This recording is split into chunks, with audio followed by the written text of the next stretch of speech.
शुक्रवार को अरुणाचल के सुबनसिरी जिले के नाचो में ऐसा भूस्खलन आया जिसने अपने रास्ते में आने वाली हर चीज को बर्बाद कर दिया।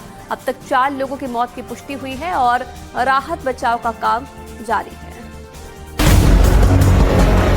2 दिन पहले अरुणाचल के सुबनसिरी जिले में पहाड़ों से ऐसा सैलाब आया जो अपने साथ तबाही का खौफनाक मंजर लेकर आया। ये पूरी घटना सुबनसिरी जिले के नाचो के पास हुई। ये लैंडस्लाइड जिस जगह पर हुआ वहां प्रधानमंत्री ग्राम सड़क योजना का काम चल रहा था, जिससे मलबे की चपेट में कुछ मजदूर भी आ गए।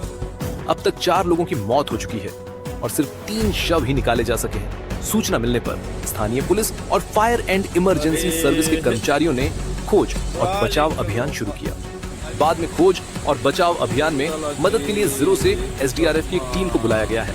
उधर अरुणाचल प्रदेश की ही दिबांग घाटी में अचानक आई बाढ़ की घटना में सेना के जवान लापता हो गए।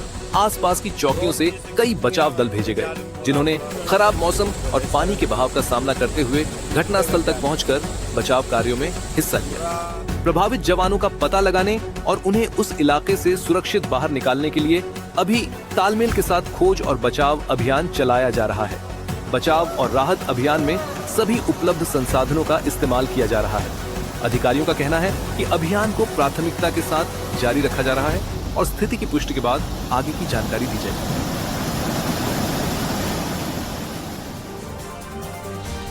वहीं मध्य प्रदेश और छत्तीसगढ़ के भी कई इलाकों में भारी बारिश ने लोगों को मुश्किल में डाल दिया है। कई जिलों में एक बार फिर से पानी निकासी के दावे जो है वो सैलाब में बहते हुए नजर आ रहे हैं।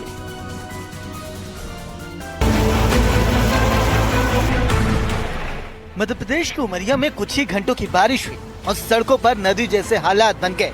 जोरदार बारिश ने लोगों को गर्मी से राहत तो दे दी, लेकिन कुछ ही घंटे बाद सड़क पर जल जमाव ने सारी खुशियों पर पानी फेर दिया। शहर में कई जगह जल जमाव हो गया। खासकर रेलवे ट्रैक के नीचे बने इस तरह के अंडरपास पानी के साथ जंग करते नजर आए। आज भी इन इलाकों में बादल छाए रहने के साथ हल्की से मध्य बारिश और गरज चमक के साथ बौछारें पड़ने की संभावना है। तापमान 24 से 28 डिग्री सेल्सियस के बीच रह सकता है। छत्तीसगढ़ के जशपुर का हाल देखिए। भारी बारिश के बाद यहाँ के आसपास बहने वाले नालों में उफान आ गया। सैलाब के कारण यहाँ कई रास्ते पूरी तरह से बंद हो गए। इस दौरान लापरवाही की कई तस्वीरें भी सामने आई। एक ही तरफ कुछ ही बच्चे गाड़ी में बैठकर उस उफनते नालों को पार करते नजर आए, तो दूसरी ओर जो बस इस नाले को पार नहीं कर पाए, उनके बच्चे इस उफनते नाले को पैदल ही पार करने लगे। वहीं इसी के साथ राजस्थान के भी कई जिलों में शनिवार को मौसम ने अचानक से करवट बदली और बादलों ने लोगों को उमस भरी गर्मी से राहत जरूर दी है। मौसम विभाग के मुताबिक इन इलाकों में आज भी बादल बरस सकते हैं। राजस्थान के डीग में लंबे समय से पड़ रही उमस और भीषण गर्मी से परेशान आमजन को इस बारिश से बड़ी राहत मिली। तापमान में भारी गिरावट दर्ज होने से फिजा में ठंडक घुल गई। जहां एक ओर इस बारिश ने आम जनता और किसानों के चेहरे खिल उठे हैं, लेकिन इस बारिश से शहर के निचले इलाकों और मुख्य बाजारों में भारी जल जमाव के कारण जनजीवन पूरी तरह से अस्त व्यस्त हो गया। पिछले कुछ दिनों में तेज धूप के कारण फसलें मुरझाने के कगार पर थी, लेकिन इस बारिश ने उनमें नई जान फूंक दी है। किसानों का कहना है कि अगर आने वाले दिनों में ऐसी ही रिमझिम बारिश जारी रही तो इस बार बम्पर पैदावार होने की पूरी उम्मीद है। मौसम विभाग के अनुसार बंगाल की खाड़ी में बने सिस्टम के चलते भरतपुर संभाग और डीग जिले में अगले 48 घंटों तक बादल छाए रहने और भारी से अति भारी बारिश होने की संभावना है। जिला प्रशासन ने जल भराव की स्थिति से निपटने के लिए आपदा प्रबंधन टीम को अलर्ट पर रखा है। नगर पालिका अधिकारियों को निर्देश दिए कि जल भराव वाले क्षेत्रों से पंपिंग सेट के जरिए तुरंत पानी को निकालने की कार्रवाई की जाए ताकि आमजन को राहत मिल सके। और अब आ रही है आपको एक और वायरल वीडियो दिखाने की। राजस्थान के धौलपुर में दमोह झरने के पास बड़ा हादसा टल गया। यहाँ तेज बहाव वाले पानी में 2 युवक फंस गए और डूबने लगे। युवकों को पानी में संघर्ष करते देख आसपास मौजूद लोगों ने तुरंत मदद के लिए दौड़ लगाई। स्थानीय लोगों की तत्परता से दोनों युवकों को सुरक्षित बाहर निकाल लिया गया है। घटना का वीडियो भी अब सामने आ गया है। वो कौन गया? इधर कौन गया?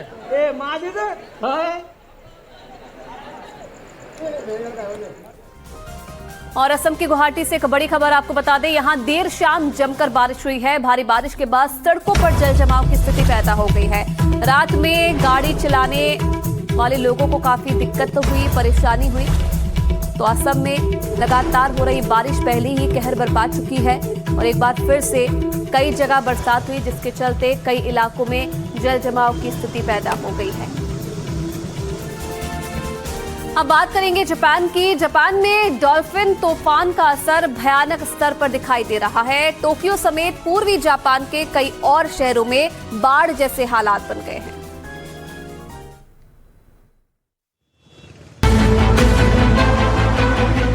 डॉल्फिन तूफान ने जापान के पूर्वी हिस्से की तस्वीर को ही लगभग बदल कर रख दिया है। टोक्यो के पूर्व में बसे शहरों में रिकॉर्ड तोड़ बारिश के कारण सैकड़ों गाड़ियां फंस गईं। इस भारी बारिश और बाढ़ में कम से कम 5 लोगों की मौत हो गई और हजारों लोग फंस गए। तबाही की जो तस्वीरें सामने आई हैं, उनमें बड़े पैमाने पर हुआ नुकसान दिखाई दे रहा है। घरों और कारों में कीचड़ वाला पानी भर गया था। खोज, राहत और बचाव अभियान जारी है। सैकड़ों लोगों की टीम इस अभियान में लोगों की मदद के लिए अलग अलग इलाकों में पहुंच रही है।